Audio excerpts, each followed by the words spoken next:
Let's talk about Rumble, shall we?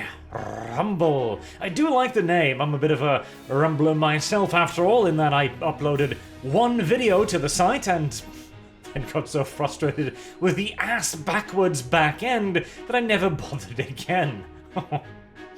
The site has a long way to go before it can hope to really measure up with the big boys, but we do need competitors, not just alternatives, and Rumble, like all intelligent people, might just be watching my videos, as it is saying all the right things. Rumble CEO says the platform is preparing to compete with Amazon and Microsoft. Now, if you're preparing to compete with Google as well, that'd be lovely, but hey, I get the general idea. However, there are some problems here. To actually launch this competition, you see, they have been looking for investors, and they have raised about $400 million in order to begin this competition. And here's the thing.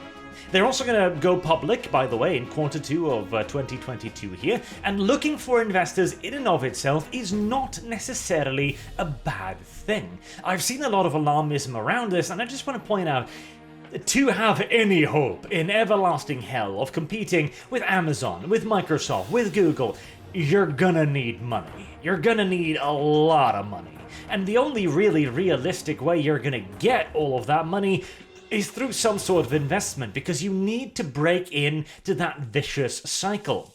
If you don't have the money, you don't have the advertisement revenue, you don't have the creators. If you don't have the creators, you don't have the audience. If you don't have the audience, you don't have the revenue, and so on and so on.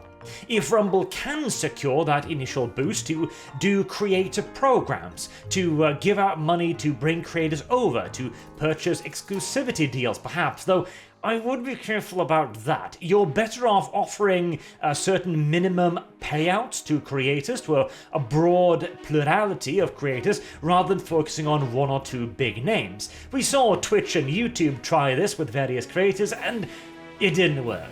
Like, just bringing over PewDiePie isn't gonna save you. You're gonna need a lot of different content. But there are some legitimate concerns. Raging Golden Eagle here, which you should definitely check out both on YouTube and on Twitter. And he's got his YouTube back, by the way, which is damned impressive.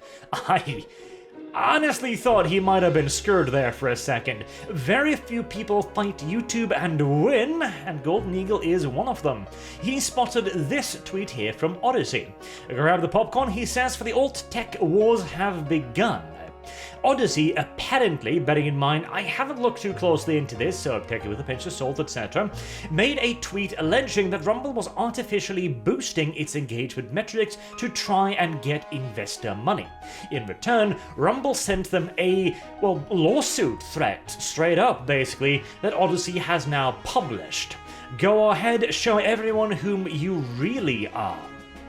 Now, once more, alleging that a company is using fake metrics to try and get investors is certainly a bit of a dick move, but at the end of the day, it is a tweet, and Rumble, in all due likelihood, simply have just laughed it off. If they have their actual numbers, they can just show the investors their actual numbers. Going to the step of launching a lawsuit is...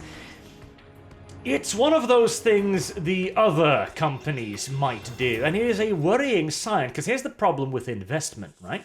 You need the money. You absolutely need the money, but with investors come obligations, and a lot of investors are no longer simply putting money into projects expecting to see a return. That is the very unfortunate truth of the modern day. This one right here, the ESG, Environmental, Social and Corporate Governance, for example, is one of the largest investment funds in the world, controlling some $30 trillion in assets. $30 trillion in assets. It's government levels money. It's absurd, and just in 2019 alone, they saw $17.67 billion added to their fund. And what does it do? Well, The ESG is an evaluation of a firm's collective conscientiousness for social and environmental factors, which attributes a score, the ESG score, to various companies, which unlocks investment opportunities from ESG's vast stockpile of money. And as you can tell, social and environmental factors, yeah, they score based on an SJW curve. And it won't surprise you overmuch that this was a company originally created by the United Nations. This is an investment firm with an explicitly and stridently political agenda, an internationalist far-left agenda to be specific. And they don't really care about the return. These are the kind of entities that will invest millions into, for example, Kotaku. The reason why a lot of these websites haven't shriveled up and died, despite ever-tumbling engagement metrics and viewership, is because people like ESG here are simply pouring in the cash, million after million after million, at which point they don't have to make money, because the point of it isn't to make money, it's to push politics. And to give you just a little bit of an impression here of how much money, how much political muscle some of these major activists have, let me bring you over here to a lad you probably have already heard of, a George Soros. Georgie boy here has a lot of money, a frightening quantity of money, and he uses it for overwhelmingly political causes. This is the complete list of US organizations funded by George Soros. So just keep a look at this list here, and you'll get a bigger appreciation of the money bag we're talking about here.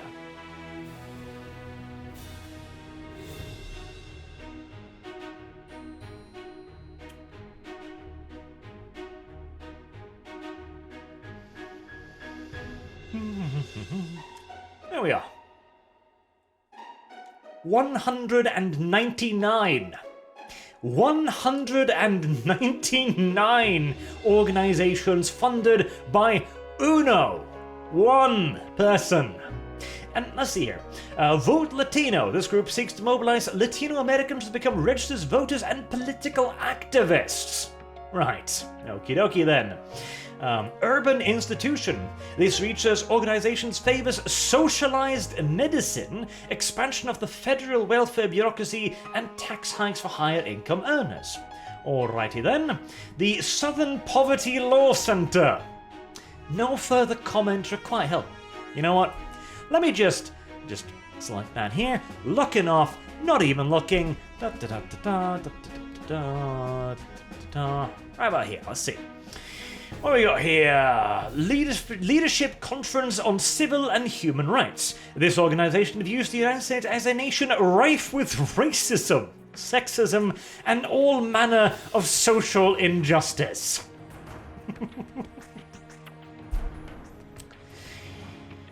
Can I make it any more obvious? I doubt it. That was a pretty fantastic example to land on, actually. Latino Justice, Justice at Stake, Joint Victory Campaign, Jewish Fund for Justice, International Crisis Group, Institute for Women's Policy Research.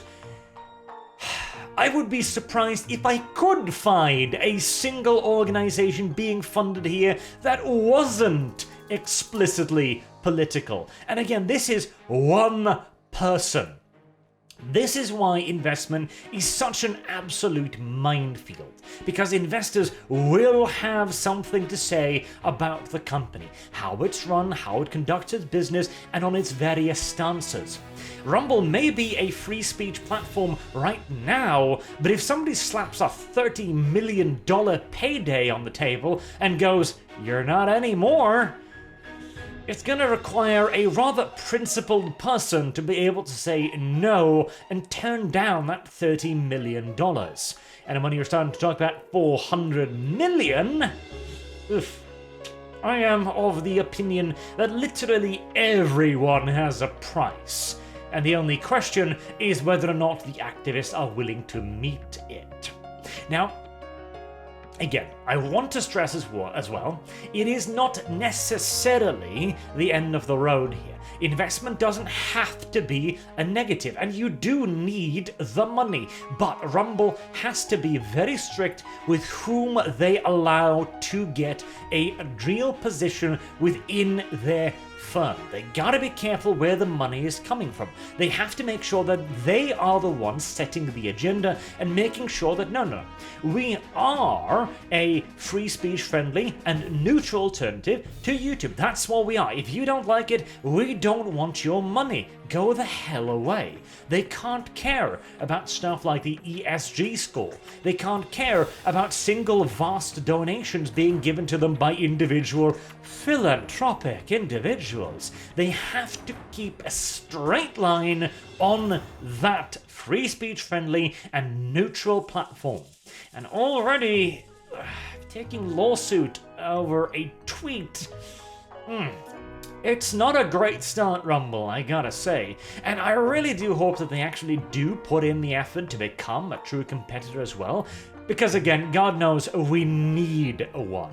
And Rumble, again, it isn't over yet. There's a long way yet to go to see if Rumble manages to become the true competitor, or whether or not it is simply bought out by the very same people and the very same powers that turned YouTube into what it is today. Platform caring more about the political affiliation of its entertainers rather than whether or not people want to watch them or not. Until next time, I've been Arch, and as always, if you like the video, please do leave a like in the section down below. It's your only option, and consider leaving a comment as well. It can be something completely irrelevant, and in fact, the more irrelevant the better, I feel like, on YouTube these days. Until next time, have a good day.